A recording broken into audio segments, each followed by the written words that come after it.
So today we are going to learn about the art of how we're going to be able to create a lean and high-performing assortment creation. We will cover 3 ways to optimize product assortment and discover easy tools that will help you to analyze your current and past assortment performance and identify what products to carry over, expand on, or how much to reserve for newness. We will touch on the principles of lean and what you can do today to optimize assortment for upcoming season. To think lean, we're creating an assortment for next year and applying 80-20 rule to drive continuous assortment improvement. While the fall-winter 2022 orders are getting dispatched and aligned with the production pipeline, many of the fashion retailers and manufacturing teams are starting to source for spring-summer 2023 collection. They're starting to create a plan, designing, development, and sourcing phase. Let's cover a couple of the essential factors to consider while developing the next season collection to help you and your team build more robust collection that drives higher revenue with less variations and lean manufacturing in mind. To start a little bit about why trust me and as well my company to kind of deliver this message to you. Yushkova Design Inc. Was established originally in 2006 and went through many phases of growing an extensive knowledge base and gained a broad experience while working with apparel private label brands with a focus on design, product development, and manufacturing. In 2011, we launched Yay Design's creative experimental platform for innovation, apparel, and customer product designs, allowing for rapid testings and proof of concept directly with the consumer. As a result, we successfully developed the Yay brand and pioneered the functional apparel trend with our convertible clothing brand in Asia market and shifted most of our operations and manufacturing from US to the Philippines, and continued management of the international company, meeting the luxury brand needs at high-end boutique stores, large department stores as well. We built a strong customer following in Asia. After 4 years, we sold the rights to the Yay convertible clothing brand at profit and returned back to the US market. Since then, we began to work primarily with the startups and the starting divisions under big companies or corporations to help them achieve superior and agile results in the fast-paced brick-and-mortar and e-commerce environments. So we're going to start with the step 1. And the step 1 is to identify what has worked, what to carry over and expand on. It's 3 ways to optimize product assortment. So we're going to start into covering 80-20 rule. And I see some questions are coming in, so I will answer those questions towards the end. How I can find the registration.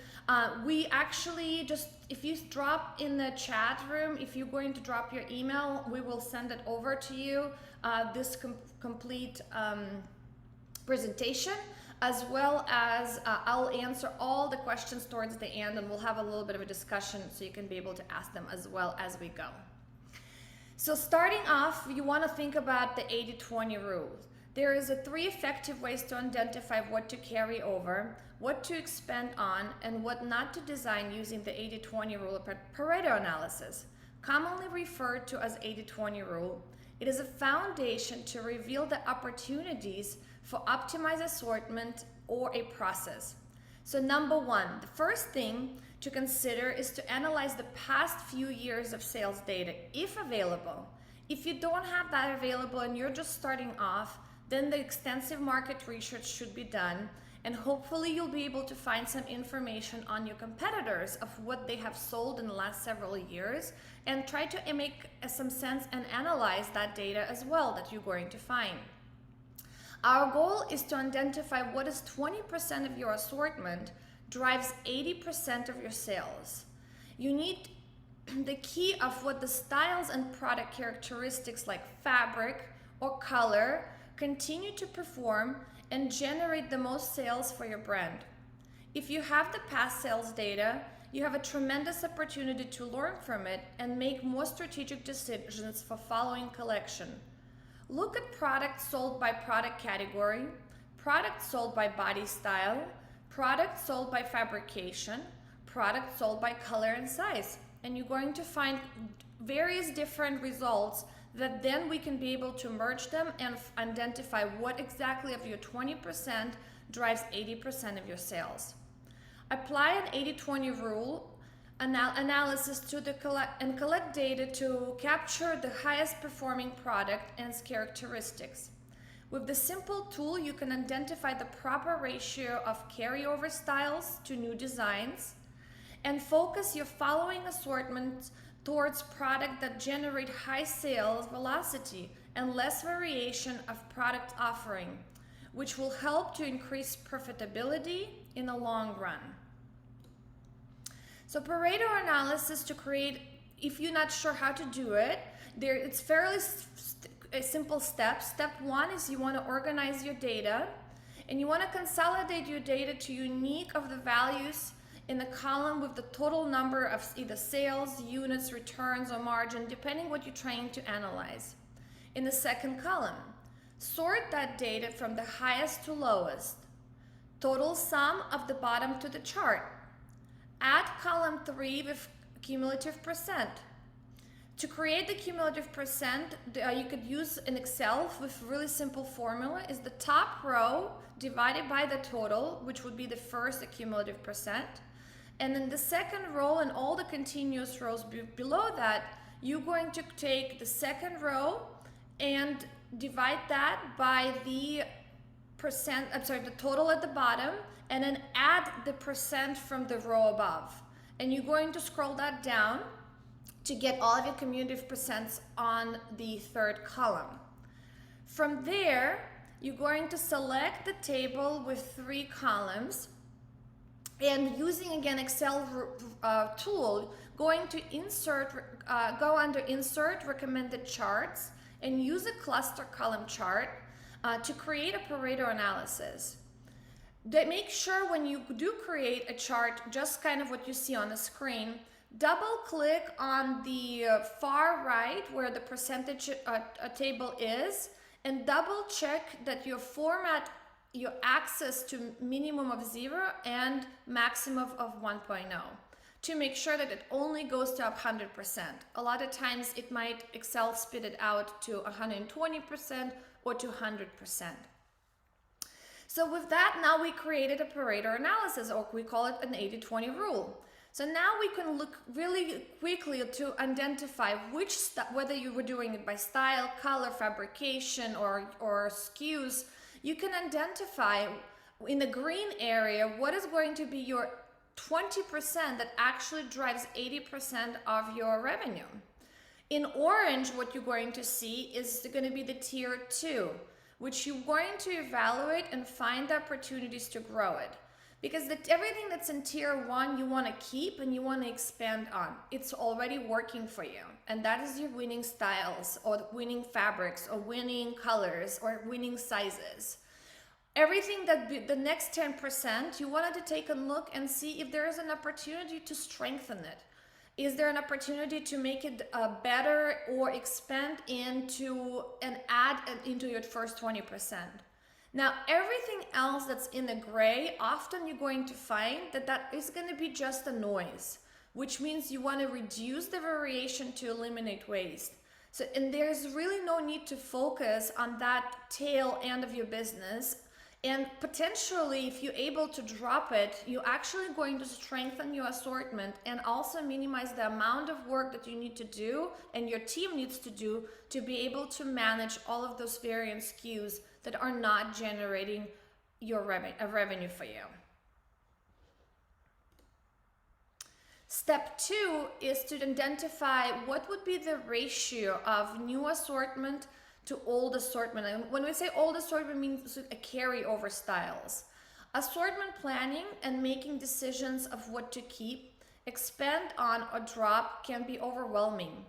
Often my clients struggle to find the balance between what to carry over and how much to bring in new designs. An example of in my work, when we've done for the client in sports licensing space, we ultimately found a ratio that worked the best, where we carried over 60% of styles and expanded them into new color and new graphic variations, while reserved 40% for new silhouettes and potentially bringing in new graphics or new fabrications to make the style look very different. But how did we determine that ratio? We analyzed the sales performance by applying an 80-20 rule to determine what 20% of the styles drove 80% of the sales. Once we determined the winning 20%, we analyzed to determine the percent of those items being marked as new versus carryover.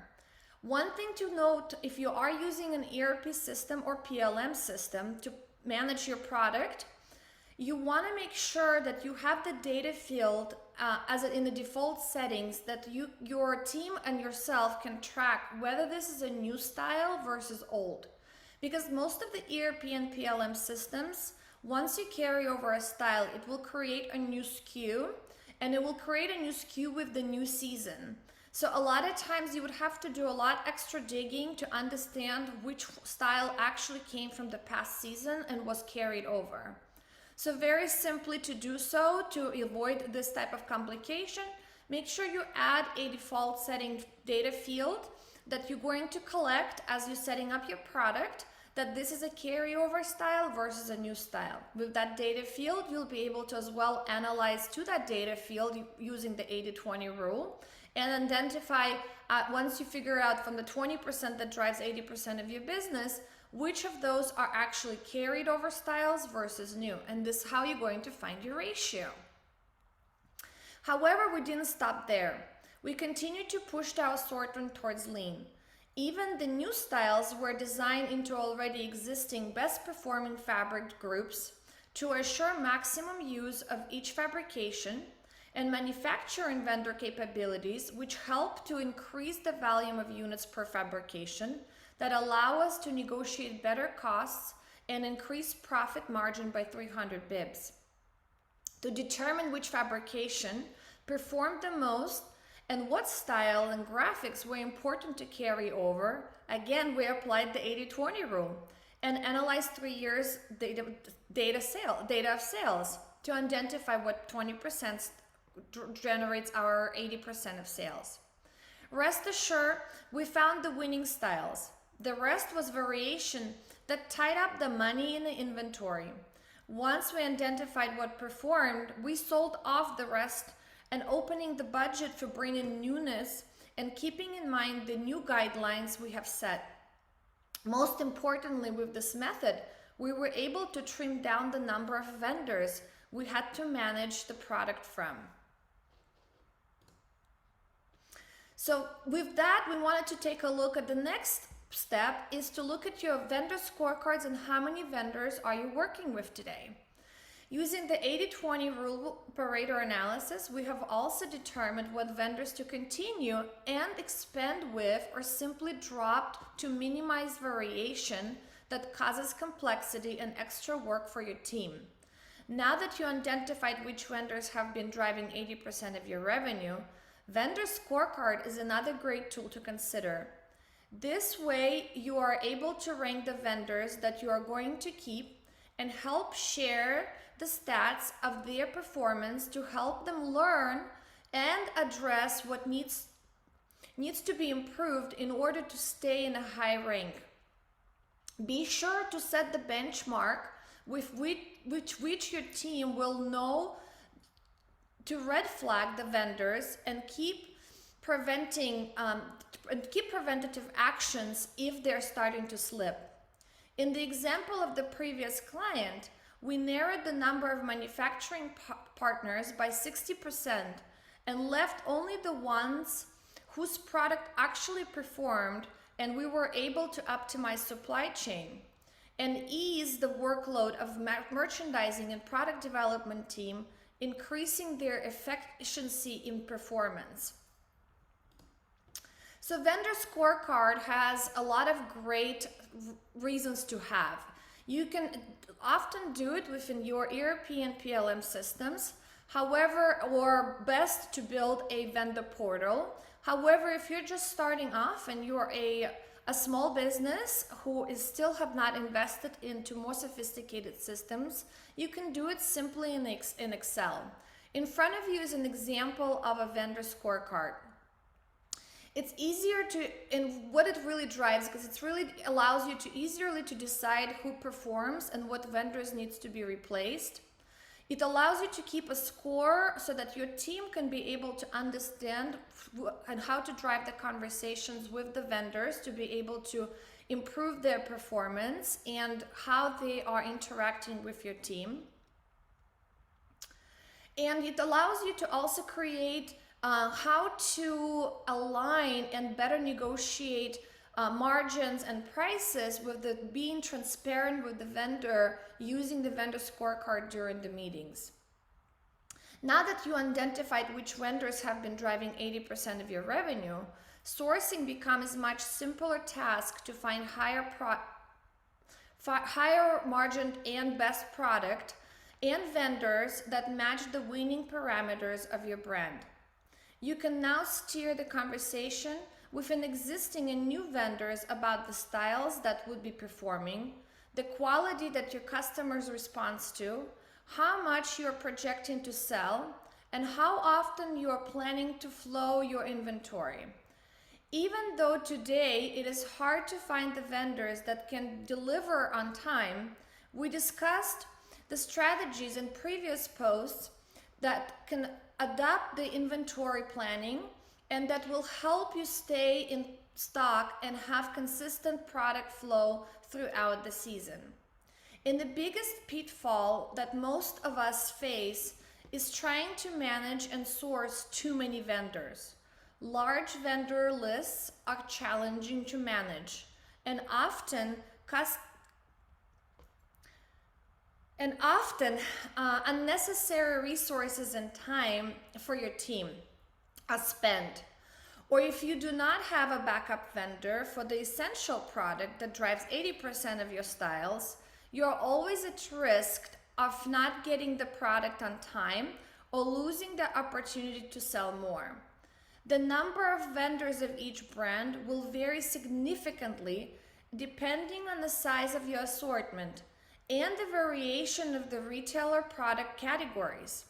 However, it is essential to note that 20% of your product offering that drives 80% of your sales, you must have one primary default vendor and one backup vendor that can pick up the orders in case of unexpected delay, shortages, and cancellations.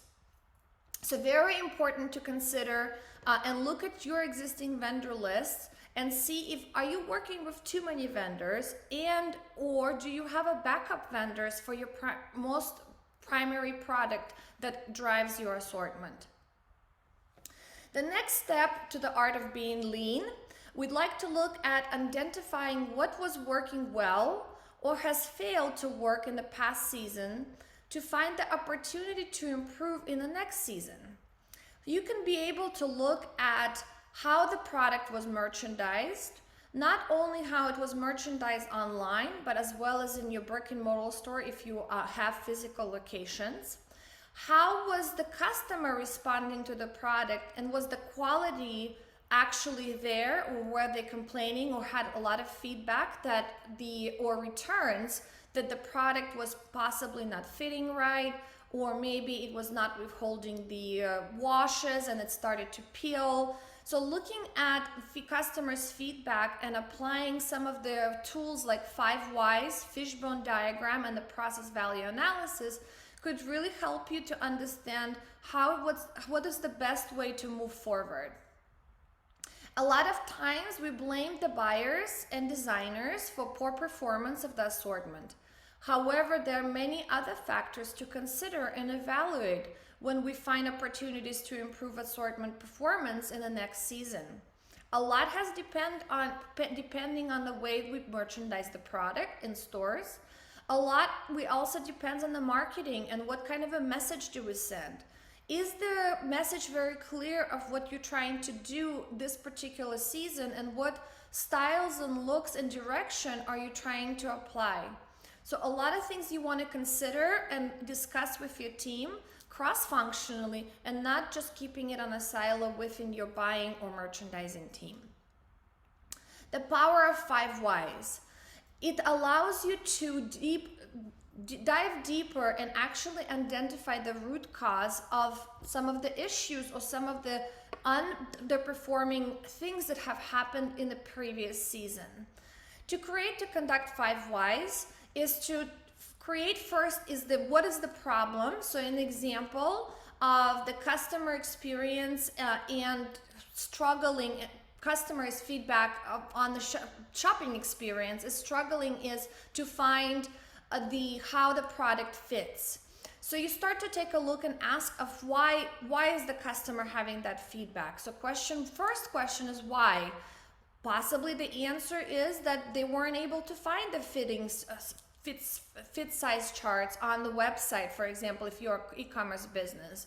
Why is that? Because maybe it is hidden and it's not easily to navigate, and it's not easily located on the product page when they click on each product. Why is that?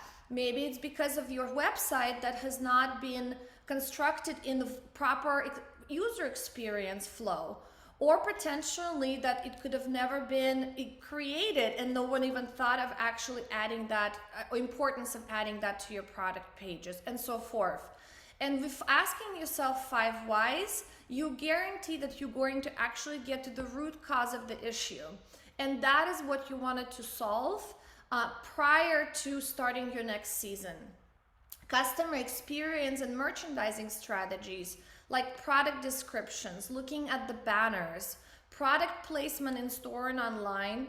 Does the assortment tell cohesive story, and how is it merchandised of the line is very important to ask. As well as don't forget about the product quality, looking at returns and customer feedback, as we mentioned before. For the process analysis is going to be another important tool, is to look at how is your product going from the fulfillment center all the way to the customer and backwards in terms of how easy are your returns. Looking at your process and actually having a process map developed, then you wanted to analyze each of the steps and understand, focusing on, is there a time and weight that could be eliminated and figuring out some automations? Are there any defects? Are there any kind of handoffs or unnecessary moving parts in transportation? How is the inventory is stored and easily to find so that it can make it to the customers on time? Looking at your production process as well. Are you overproducing, and are you having too much of actually leftovers that then occupies your cash flow for the next season to invest? So looking not just at the process itself, but really looking at diving deeper at every step of that process and understanding where you can eliminate waste.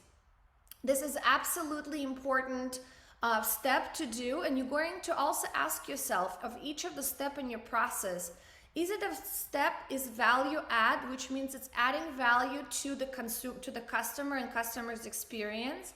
Is it a non-value add, which is an unnecessary step that potentially could be eliminated or automated? Or is it a non-value essential? We understand that some of the steps, for example, like quality assurance, or something has to get tested before it actually comes in and we be able to produce it. Those are, even though not necessarily be giving value to the customer and customer's experience, but they're essential to have. And your goal is to keep the value adds, minimize and consolidate the non-value add essentials, and eliminate the non-value added steps altogether. So this is your goal to kind of work through with your team prior your next assortment, prior your next season, to be able to strengthen the processes in between of getting the product from your production house to fulfillment to the consumer and back. The third step, kind of thinking of continuing of figuring it out how we can do lean and high performing assortment creation, is to set up a process for effective sourcing and shift the focus towards high performing products for your business. What is effective sourcing? Many people ask me. So effective sourcing means not only finding the right product for your brand with style, quality, and speed to market that matches customer requirements, or finding the vendors that can deliver. It is also essential to consider the time your team is spending to meet with each vendor, the time it takes to get product information from the vendor, the costs from the vendor, and how much back and forth you're spending negotiating and confirming selected styles and costs. Effective sourcing also considers how the information is communicated between buying or sourcing teams to the vendor or back. Effective sourcing also means how prepared your team was before they start to meet with the vendors. A lot of times we see that we start sourcing and start going to the trade shows and try to find the things that we like and things that we might be able to use within our future assortment. But then without really clear direction of what you're trying to do and what gaps are you trying to fill for the next assortment. So if you have not done your 80-20 analysis prior to going out and sourcing, if you have not created a line plan prior to understanding of what styles we actually trying to fill or gaps we're trying to fill, if you have not created some of the standardized vendor and product information forms that you easily can send to the vendor for them to fill out with the product that you are requesting for them to send us samples. And of course, if you'd have a vendor portal, then that would be ideal case scenario. But as we mentioned, a lot of companies not able to invest at the beginning into building a vendor portal. But at least you can have the standardized vendor and product information forms to be able to send them out. Without all of those tools, if you are going to source just on a whim, then what you're doing is you're wasting your team's time and effort, which is very valuable and costing you money.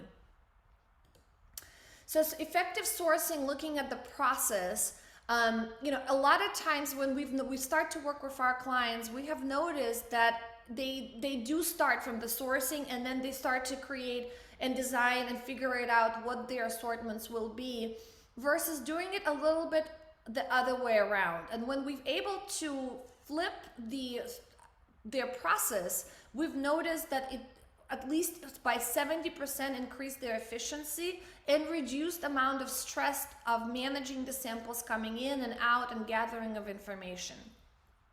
So the process is in front of you that will allow you to kind of understand of what we're trying to say here. It's really to want to start at building the preliminary high-level assortment plan and graphic plan before you're starting to source. So if you know you're going to have a set of vendor meetings are going to align, or you're going to a trade show, spend the time to build the preliminary plans ahead of time and doing your 80-20 analysis of your past assortments. It will really help. Most of us in the industry focus on the first and prominent factors of sourcing is to get the right product that we often forget to look at the time and the process it takes to source. Meet and review the line of the new and adapt new vendors, following with the how long it takes them to confirm the product information and cost. This is an essential factor to optimize sourcing and eliminating waste of valuable time. Ask yourself several of questions. Do you meet with every vendor in person or through a virtual meeting? One of the greatest tools and tricks is that instead of meeting individually with every vendor, you might be able to or might want to batch them so that your team can meet with multiple vendors at once. Consider batching vendors by product category and inviting multiple vendors at once at your showroom or virtual, or you can present it virtually over, for example, over Zoom, to present their lines. First, this creates a healthy competition to each vendor, and because they're going to try to wow you and to win your attention or attention of your team. And then also it will allow them to present a more superior product offering, so that they will be able to really highlight of what they can do for you. It also helps in later negotiations of the product costs. But most importantly, it reduces the number of meetings and saves valuable time. Another question you may ask yourself or your team: do you have a clear plan and placeholders for the product you're looking into before you're starting to source? When you scout for products without clear plan, it is more time consuming and less effective for your team. Do you use a standardized form to collect information from the vendors before taking the time to meet them? And one of the greatest things that you can do is you can simply create it in Excel, or you can automate it with some of the easy tools that are available. Like one of them is called Sheets, is where you can actually have an electronic form with all standard questions like MOQ, lead times, company information, and more that can be helpful tool to reduce time during the vendor meeting, and then later to adopt the vendor in PLM on ERP system or vendor portal. So you can have them, you can send this form to your new vendor potential that you're planning to meet, have them pre-fill all of that information, send it back to you, which is then going to become a digital form of information that you can later on load into your systems, instead of manually keying in and having someone on your team managing that information flow. Once your team selects the product from the vendor, how do the product information and cost collection comes from the vendor to you? A standardized form sent to the vendor to fill out as a follow-up of the meeting can be an easy optimal solution instead of taking notes and then manually keying it in PLM systems. If your product management system can accept the load sheet with the populated information from the standardized form, consider creating a form matching the load requirements to save time and reformatting. So a lot of the PLM systems, you can actually download what is called a load sheet. And if you create a similar standardized form that follows the same exact standard, when your vendors are filling it in, again, you can just simply upload it into your PLM instead of keying it in.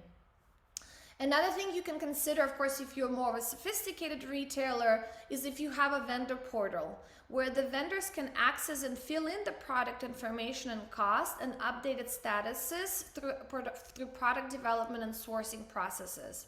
Vendor portals are ultimate step to automation and to eliminate waiting time and loss of information. So a great tool and a great goal to strive towards. If you do a physical line review or a style out, how does your team collect the vendor samples and return them? This is another great place where you can optimize how much time and effort it takes for your team to manage and build the line for the next assortment. Is to be sure to require all samples to have a proper information tag filled in and attached by the vendor before sending the samples.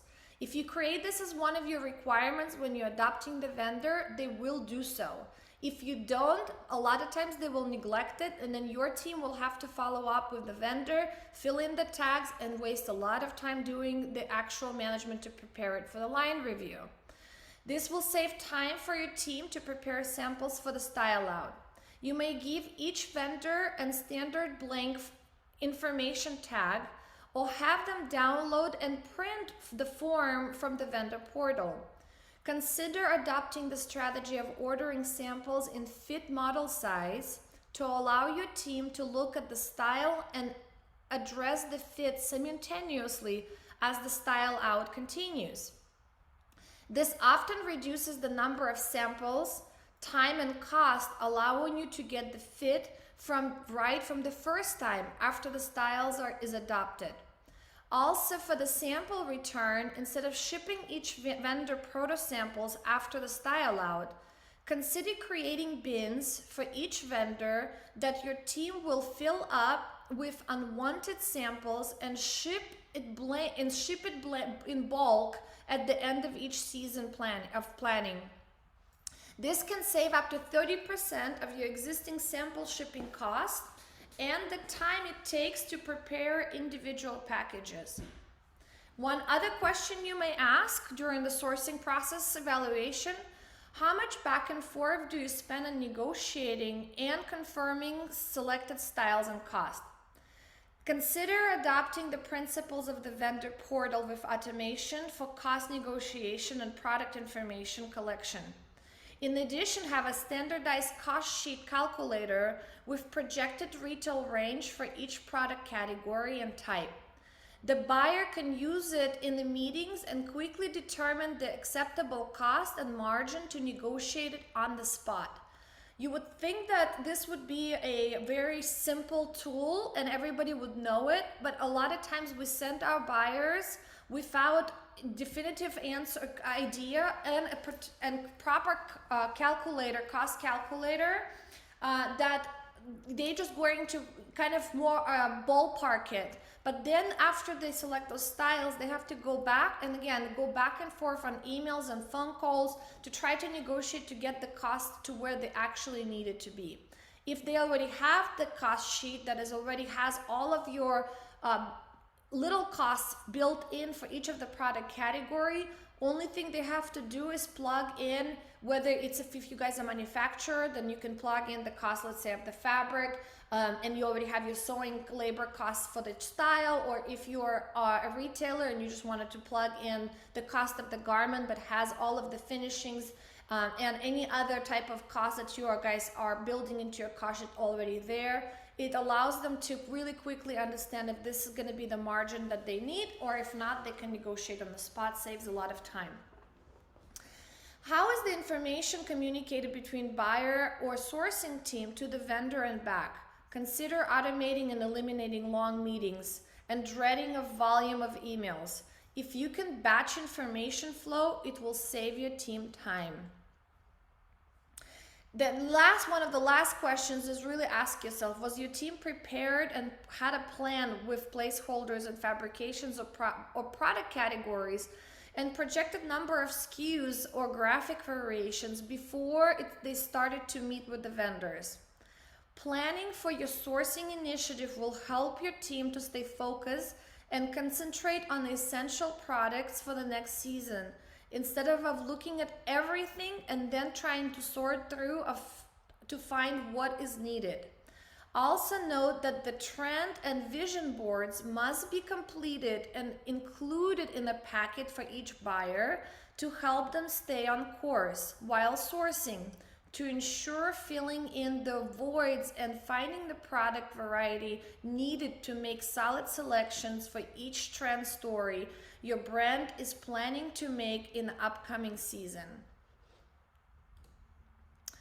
One of the last steps you wanted to take a look at as you are creating a high-performing assortment is to secure company-wide buy-in to build an assortment that performs. One of the great examples tools that you might want to consider is seasonal mood boards, line sheets with product color flow by delivery, very important, and line review, conducting a line review within your company. So best practices to secure buy-in is to find a visible, semi-permanent location to display your seasonal planning, whether that's samples, mood boards, or any kind of inspirations that your merchandising team is going to build or design team is trying to build. Find that semi-permanent location within your company so that everyone at any point can be able to walk up to it, take a look at it, feel it if you have some fabric examples or textile examples, for example, or have a visual of what are you guys striving towards in the next season.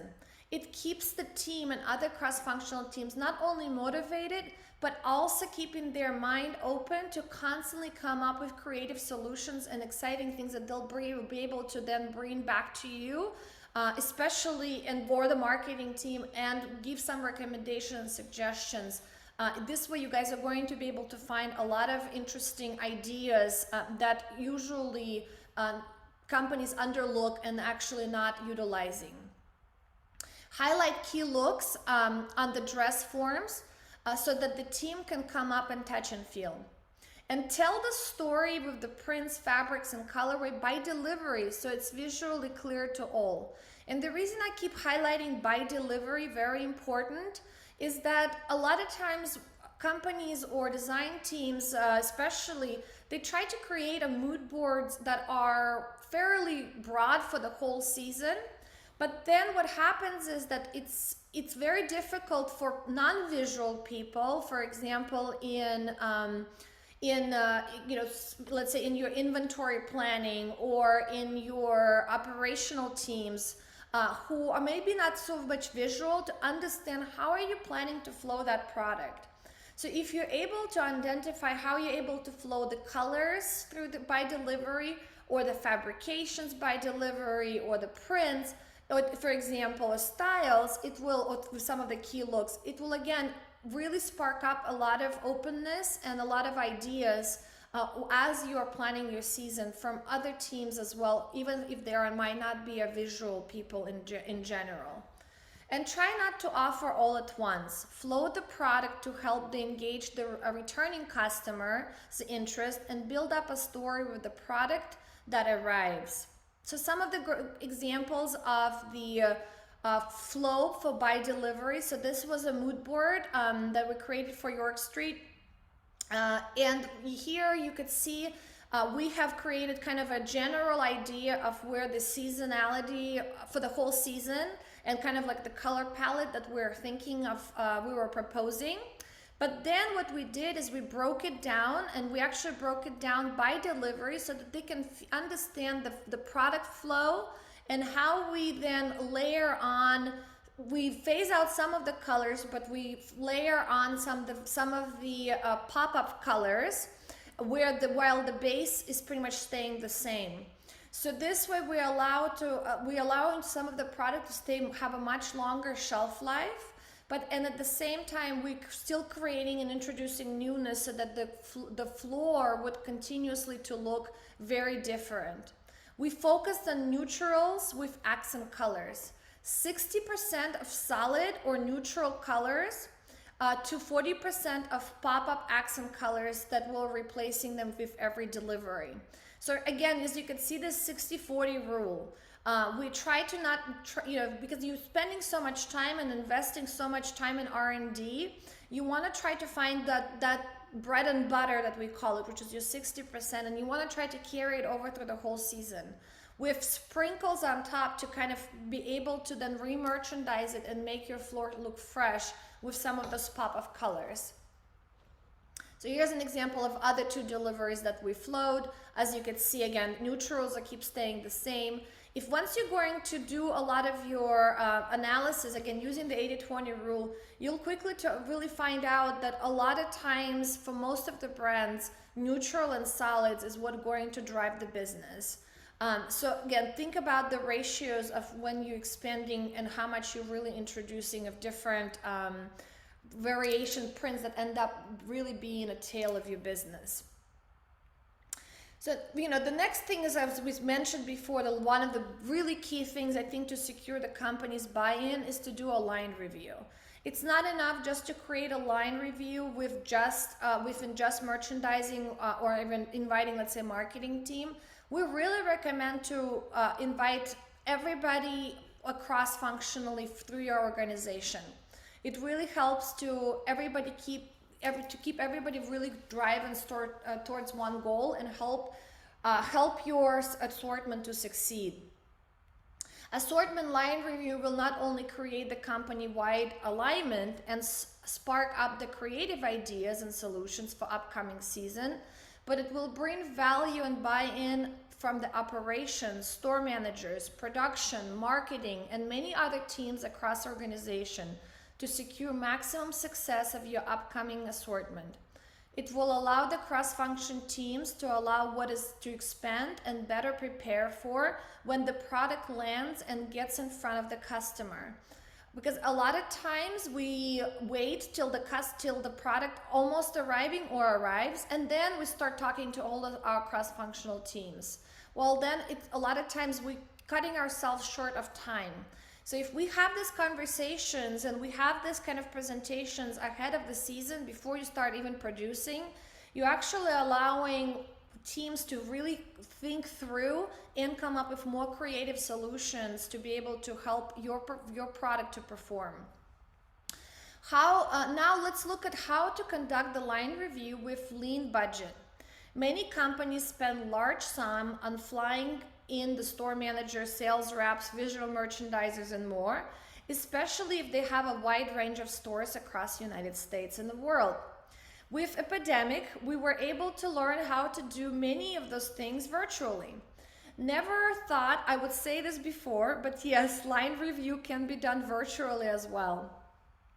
All you need is a space where the product can be displayed by store, tier, department, and delivery, depending on the size of your omnichannel, for example. We recommend using wall grids to help merchandise it and display. Prior to the line review, share each and invite participants to and include the packet with the trend boards, color, style, product flow by delivery, product line sheets, and stats. Be sure to create clear header signs on the wall with products that mimic of how the line sheet's being organized for the viewer to be able to follow with ease. A team of 2 or 3 people can assist the presenter during the line review.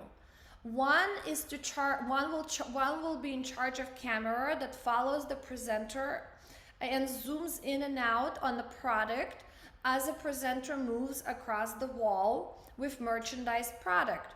The second team member helps the presenter sort, take away, or bring in the products closer to the camera as it gets reviewed and talked about. Everyone else can enjoy the line review in the comfort of their offices, or if you guys are working virtually, in the comfort of their homes. Important thing to consider is to pause and reserve time for Q&A at the end of each of the sections of the line review and allow the viewer to respond with feedback, ideas, and concerns. Keep it collaborative and interactive. Block off enough time not to rush. A line review takes time, so allow 2 to 3 hours with breaks at minimum. So we're coming to the end of kind of reviewing of the important factors of how you be able to create lean and high performing assortment. And I just wanted to take a little bit of time to just kind of allow myself to share a link with you guys on the chat. So I'm sending you a link now that you guys can, oh, I'm sorry. Yes, I'm sorry. I got the wrong link. I apologize. Hold on. Let me escape this, stop sharing, and then I'm gonna open for Q&A so we can talk a little bit more about it. And I'm gonna send you guys a link meanwhile. So you guys, if you like what you heard, and if you wanna maybe review your kind of assortments, or if you have some ideas, or if you guys need help, you absolutely can schedule a free consultation with me so that we could be able to understand where your challenges are. So I just sent you guys the Calendly link. And I'd love to hear from you and kind of understand where your challenges are and how we can help you and with maybe building an assortment and so forth. We help retail companies with private label initiatives and fashion startups to transform a vision into authentic quality and sustainable lifestyle product with next generation in mind. We applied creative design thinking for innovation. We find agile, lean, and strategic business solutions to help solve existing challenges and support continuous improvement in design, merchandising, product development, supply chain operations, guaranteeing the shortening the cycle time, reducing cost, and delivering profitability and growth. We want what was best for your business and push your project forward while delivering superior results. We work with small to medium-sized companies that value and strive towards innovation and continuous improvement through consulting by hour, or contract-based, or direct to hire. We are flexible we understand your needs, and every business is different.